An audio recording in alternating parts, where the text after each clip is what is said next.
രേഖാചിത്രം directed by Jofin T Chacko.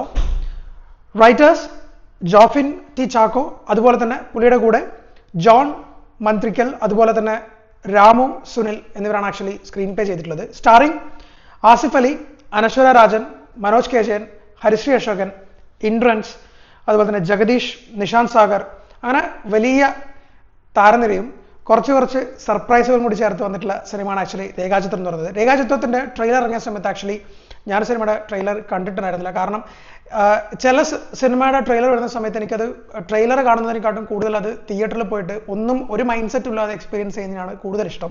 അതുകൊണ്ട് തന്നെ ആക്ച്വലി രേഖാചിത്രത്തിന്റെ ട്രെയിലർ വന്നപ്പോൾ ഞാൻ കണ്ടില്ല. പിന്നെ വേറെ സിനിമകൾ തിയേറ്ററിൽ കാണാൻ പോയ സമയത്താണ് ഞാൻ ആക്ച്വലി രേഖാചിത്ര സിനിമ കണ്ടത്. അപ്പോഴും ഞാനിതിനെപ്പറ്റി വലുതായിട്ട് മൈൻഡിലേക്ക് എടുത്തിട്ടുണ്ടായിരുന്നില്ല, കാരണം എനിക്കത് ഫ്രഷ് ആയിട്ട് തന്നെ കാണണം എന്നുള്ളതുകൊണ്ടാണ്. അപ്പോൾ റിലീസിന് ഒരു ദിവസം മുമ്പാണ് ആക്ച്വലി ആസിഫ് അലി, മമ്മൂക്കൊക്കെ വന്നിട്ട് ആക്ച്വലി ഇതിന്റെ താങ്ക്സ് ഒക്കെ പറഞ്ഞു കിട്ടിയിട്ടുള്ളത്. അപ്പോഴാണ് ഞാൻ ആക്ച്വലി ഇതിന്റെ ബാക്ക് സ്റ്റോറിയും കാര്യങ്ങളൊക്കെ വന്നിട്ട് ജസ്റ്റ് ഫേസ്ബുക്ക് ഫീഡ്സിലേക്ക് കൂടെയും ജോഫിന്റെ ഒക്കെ ഇന്റർവ്യൂസും കാര്യങ്ങളൊക്കെ നോക്കിയപ്പോഴാണ് ആക്ച്വലി കാതോട് കാതോരം എന്ന് പറയുന്ന സിനിമയുടെ ഒരു ലിങ്കും കാര്യങ്ങളൊക്കെ വന്നിട്ട് ഉണ്ടാവാൻ സാധ്യതയുണ്ടെന്ന് മനസ്സിലാക്കിയിട്ടുള്ളത്. അത് രേഖാചിത്രം ആക്ച്വലി ഒരു കൈൻഡ് ഓഫ് ഇൻവെസ്റ്റിഗേഷൻ ത്രില്ലറാണ്. പക്ഷേങ്കിൽ നമ്മൾ ഒരു കൺവെൻഷണൽ ഇൻവെസ്റ്റിഗേഷൻ ത്രില്ലർ അല്ലാതെ ഇതിന്റെ ഏറ്റവും വലിയ സ്പെഷ്യാലിറ്റി, ഏറ്റവും വലിയ പുതുമ എന്ന് പറയുന്നത് വേറൊരു സിനിമയായിട്ട് ഈ ഇൻവെസ്റ്റിഗേഷനെ ബ്യൂട്ടിഫുൾ ആയിട്ട് ബ്ലെൻഡ് ചെയ്തിരിക്കുന്നു എന്നുള്ളതാണ് ആക്ച്വലി ഇതിന്റെ ഏറ്റവും വലിയ പ്രത്യേകത എന്ന് പറയുന്നത്. നമ്മൾ മലയാളികൾ കണ്ടിട്ടുള്ള കാതോട് കാതോരം, അതുപോലെ തന്നെ വേറെ കുറച്ച് സിനിമകളൊക്കെ ഇതിന്റെ പിന്നാമ്പുറം, അതായത് പിന്നാമ്പുറത്ത് നടന്നിട്ടുള്ള രസങ്ങളൊക്കെ വന്നിട്ട് ഈ പറഞ്ഞിട്ടില്ല, ഈ പല ആൾക്കാരും പറയാറുണ്ടല്ലോ, പല ഇന്റർവ്യൂസും അങ്ങനെയുള്ളൊക്കെ ഉണ്ടല്ലോ. അപ്പൊ അതിനകത്തൊക്കെ വന്നിട്ട് ആക്ച്വലി ഒരുപാട് വർക്ക് ഉള്ളിലേക്ക് പോയതിനു ശേഷം ഉണ്ടായിട്ടുള്ള ബ്യൂട്ടിഫുൾ ആയിട്ടുള്ള ഒരു സ്ക്രീൻ പ്ലേ ആക്ച്വലി രേഖാചിത്രത്തിന്റെ. അത് എനിക്ക് ട്രെയിലർ ഒന്നും കാണാതെ പോയതിൽ ഞാൻ ഭയങ്കരമായിട്ട് ഹാപ്പി ആവുകയും ചെയ്തിട്ടുണ്ട് ആക്ച്വലി സിനിമ കണ്ട സമയത്ത്. ഇതിന്റെ പെർഫോമൻസിലേക്ക് വരുന്ന സമയത്ത് Asif Ali back to back ആണ് actually, back to back police റോൾസുകളാണ് ആക്ച്വലി. തലവൻ വന്നു, അതിനുശേഷം വന്നിട്ട് ഇപ്പോൾ അതുപോലെ തന്നെ ഒരു പോലീസ് വേഷം ചെയ്യാണ് ആക്ച്വലി നമ്മുടെ രേഖാചിത്രത്തിലൂടെ.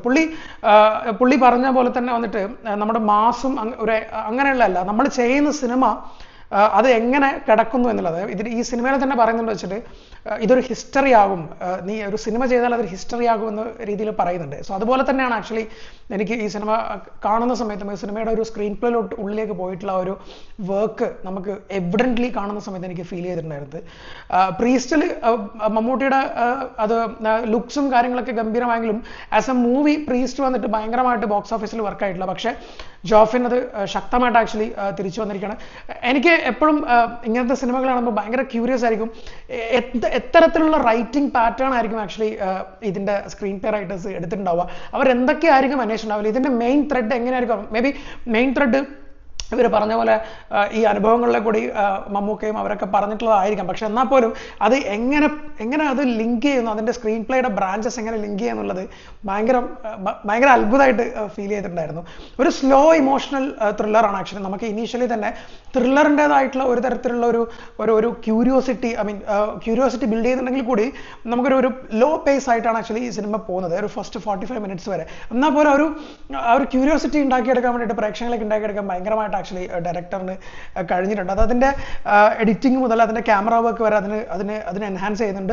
ഒപ്പം തന്നെ മ്യൂസിക്, ഒരു ത്രില്ലർ എന്ന സിനിമ പറയുന്ന സമയത്ത് മ്യൂസിക് വന്നിട്ട് നമ്മൾ ഹോണ്ടിങ് മ്യൂസിക് മാത്രമല്ലാതെ ഒരു ടൈറ്റിൽ സോങ്ങും എല്ലാം വെക്കാൻ വേണ്ടിയിട്ട് ആക്ച്വലി മുജീബ് മജീദ് നന്നായിട്ട് ശ്രദ്ധിച്ചിട്ടുണ്ട്. മ്യൂസിക് പുള്ളിയാണ് ചെയ്തിട്ടുള്ളത്. സിനിമാറ്റോഗ്രഫി അപ്പു പ്രഭാകർ ചെയ്തിട്ടുണ്ട്, ഗംഭീരമായിട്ടുള്ള സിനിമാറ്റോഗ്രഫി. ചില ലൈറ്റിങ്ങും കാര്യങ്ങളും, മഴയുടെ ഇനീഷ്യൽ ഒരു സ്ഥലത്ത് വന്നിട്ട് ഇങ്ങനെ ഡിഗ് ചെയ്യുന്ന സമയത്തുള്ള മഴയുടെ കാര്യങ്ങളൊക്കെ നന്നായി ചെയ്ത്. എഡിറ്റിംഗ് ഷമീർ മുഹമ്മദ്, എക്സ്പീരിയൻസ്, അത് എങ്ങനെ പ്രേക്ഷകൻ കാണണം എന്നുള്ളത് കൃത്യമായിട്ട്. അത് ഞാൻ പറഞ്ഞില്ലേ, എല്ലാ ഡിപ്പാർട്ട്മെന്റും ഒരു സിനിമക്ക് പ്രോപ്പറായിട്ട് വർക്ക് ചെയ്യുമ്പോൾ ഓട്ടോമാറ്റിക്കലി ആ സിനിമ വന്നിട്ട് ബെറ്ററായി മാറും എന്നുള്ളതാണ് എനിക്ക് പേഴ്സണലി തോന്നിയിട്ടുള്ളത്. ഇതിന്റെ ഏറ്റവും വലിയ ഹൈലൈറ്റ് എന്താണെന്ന് വെച്ചാൽ, ഞാനിപ്പോൾ റീസെന്റ്, അതായത് ഈ സിനിമയുടെ ഭാഗമായിട്ട് ഞാൻ കാതോട് ഒന്നുകൂടി കണ്ടു. ഞാൻ വിചാരിച്ചു എന്തെങ്കിലും ലിങ്ക് ഉണ്ടെങ്കിലോ, പക്ഷെ അങ്ങനെയുള്ളതല്ല ആക്ച്വലി. ശരിക്കും പറഞ്ഞാൽ അതിനേക്കാട്ടും എത്രയോ എന്താ പറയുക, വലിയൊരു മാജിക്കൽ ബ്ലെൻഡ് രണ്ട് സിനിമകൾ തമ്മിൽ ആക്ച്വലി സംഭവിച്ചിട്ടുള്ളതാണ്. പിന്നെ ഇതിനകത്ത് എടുത്തു പറയേണ്ട ഒരു കാര്യം എന്ന് പറയുന്നത് AI. എല്ലാവരും തന്നെ ഇപ്പം തന്നെ അറിഞ്ഞിട്ടുണ്ടാവും AI യൂസ് ചെയ്തിട്ടുള്ള വിധമാണ്. നമ്മൾ ഒരു AI എന്നുള്ള ടെക്നോളജി നമ്മൾ എന്തിനു യൂസ് ചെയ്യണം എന്ന് വെച്ചാൽ, അത് ആ സിനിമേനെ ടോട്ടലി എൻഹാൻസ് ചെയ്യണം. ആ തരത്തിലുള്ള ഒരു സന്ദർഭത്തിൽ മാത്രമേ AI വന്നിട്ട് നമുക്ക് കാണുന്ന പ്രേക്ഷകന്, അതിപ്പം മോശമാണെങ്കിൽ കൂടിയും അത് മനസ്സിലാവാതിരിക്കുള്ളൂ. ഇതിൻ്റെ അകത്ത് വന്നിട്ട് ഗംഭീരമായിട്ടുള്ള ഒരു AI പരിപാടി ഇവർ ചെയ്തിട്ടുണ്ട്. എക്സ്ട്രീം ഗൂസ് ബംസ് വേണമെങ്കിൽ നമുക്ക് പറയാൻ പറ്റുന്ന ഒരു സംഭവമായിട്ട് എനിക്ക് ഫീൽ ചെയ്തു. കാസ്റ്റിലേക്ക് പറഞ്ഞ സമയത്ത് കാസ്റ്റിൻ്റെ പെർഫോമൻസുകളൊക്കെ അനശ്വരി ആയി കഴിഞ്ഞാലും അതുപോലെ തന്നെ ആസിഫ് അലി, മനോജ് കെ ജൻ ഗംഭീരമായിട്ടുള്ള ക്യാരക്ടർ ചെയ്തിട്ടുണ്ട്. കുറച്ച് ഒരു സസ്പെൻസ് ക്യാരക്ടർ ഉണ്ട്. അതുപോലെ തന്നെ സിദ്ദിഖ് ഒരു ചെറിയ റോളാണെങ്കിൽ നന്നായി ചെയ്തിട്ടുണ്ട്. ബാക്കി സിനിമയുടെ ഭാഗമായിട്ട് വരുന്ന ആൾക്കാരൊക്കെ വളരെ നന്നായിട്ട് ചെയ്തിട്ടുണ്ട്. ഭരതനെയൊക്കെ കാണുന്ന സമയത്ത് അത് വളരെ നന്നായിട്ട് വന്നിട്ട് എന്താ പറയുക, അതിൻ്റെ കാസ്റ്റിങ്ങും പരിപാടിയൊക്കെ വളരെ നന്നായിട്ട് ചെയ്ത പോലെ പേഴ്സണലി ഫീൽ ചെയ്തു. ഒരു സിനിമ നമുക്ക് എഴുതി കഴിയുമ്പോൾ തന്നെ നമുക്ക് ഏകദേശം മനസ്സിലാവും, ഓക്കെ ഇതിൽ എന്തോ ഒരു കണ്ടന്റ് ഉണ്ട്, അപ്പോൾ ഒബ്വിയസ്ലി നമ്മൾ ഇതിൽ വർക്ക് ചെയ്യണം എന്നുള്ളത്. സോ അത് വർക്ക് ചെയ്ത് അതിൻ്റെ മാക്സിമം ഔട്ട്പുട്ട് കൊണ്ടുവന്നിട്ടുള്ള സിനിമയാണ് എന്ന് പറയുന്നത്.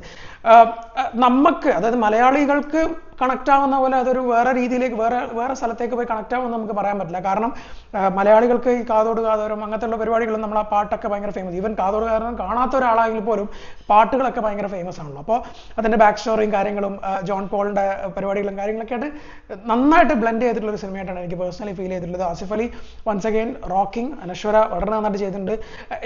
ഇത് പെർഫോമൻസിനെക്കാട്ടും എല്ലാത്തിനും ഉപരി വന്നിട്ട് ഈ സ്ക്രീൻ പ്ലേ ആണ് ആക്ച്വലി ശരിക്കും ഇതിൻ്റെ അകത്ത് എടുത്ത് മുമ്പിലേക്ക് നമ്മുടെ അടുത്ത് നിൽക്കുന്നത്. കാരണം എനിക്ക് ആദ്യം ആലോചിക്കുന്ന സമയത്ത് തന്നെ ഈ സിനിമയുടെ സ്ക്രീൻ പ്ലേനെ പറ്റി മാത്രമേ എനിക്ക് പറയാറുള്ളൂ. അത്രയും മാജിക്കലായിട്ട് എപ്പോഴെങ്കിലും സംഭവിക്കുന്ന ഒരു കാര്യമാണ് ആക്ച്വലി ഇങ്ങനത്തെ ഒരു സ്ക്രീൻ പ്ലേ എന്നൊക്കെ പറയുന്നത്. അത് ഈ നമ്മുടെ ലോഹിദാസ് ഒക്കെ പറയുന്ന പോലെ സേതുമാധവൻ എന്നെ വന്ന് ഹോണ്ട് ചെയ്യാറുണ്ട് പറയുന്ന പോലെ പുള്ളിക്കാരൻ്റെ ഈ ക്യാരക്ടർ വന്ന് ഹോണ്ട് ചെയ്യുന്നുണ്ടാവണമെന്നാണ് എനിക്ക് പേഴ്സണലി തോന്നുന്നത് എഴുതിക്കൊണ്ടിരിക്കുന്ന സമയത്തൊക്കെ. അത്രയും ഗംഭീരമായിട്ട് ഉള്ള ഒരു സ്ക്രീൻ പ്ലേ എനിക്ക് കാണാൻ വേണ്ടി പറ്റി. ഓവറോൾ സിനിമ നോക്കുന്ന സമയത്ത് വെച്ചാൽ ഒരു സ്ലോ പേസ്ഡ് ത്രില്ലറാണ്, പക്ഷേ എക്സ്ട്രീം ക്യൂരിയോസിറ്റി ബിൽഡ് ചെയ്ത് ലാസ്റ്റ് വരെ നമ്മളെ കൊണ്ടുപോയി അതിന് ജസ്റ്റിസ്, അത് പ്രേക്ഷകന് പീക്ക് ജസ്റ്റിസ് കൊടുക്കുന്ന ഒരു സിനിമയായിട്ടാണ് ആക്ച്വലി രേഖാചിത്രം എനിക്ക് ഫീൽ ചെയ്തത്. 2025 ഒരു ഗംഭീര തുടക്കമായിട്ടാണ് എനിക്ക് മലയാള സിനിമയ്ക്ക് വന്നിട്ടുള്ളതായിട്ട് എനിക്ക് പേഴ്സണലി ഫീൽ ചെയ്യുന്നത്. ഇനി നെക്സ്റ്റ് വീക്കും അടുത്തടുത്ത വീക്കുകളും വന്നിട്ട് വളരെ ഗംഭീരമായിട്ട് മുമ്പോട്ട് പോട്ടെ. സോ രേഖാചിത്രം ഡെഫിനറ്റ്ലി മസ്റ്റ് തിയേറ്ററിക്കൽ എക്സ്പീരിയൻസ് ആയിട്ടാണ് എനിക്ക് ഫീൽ ചെയ്തിരിക്കുന്നത്. സോ ഡു വാച്ച് രേഖാചിത്രം ഇൻ തിയേറ്റേഴ്സ്.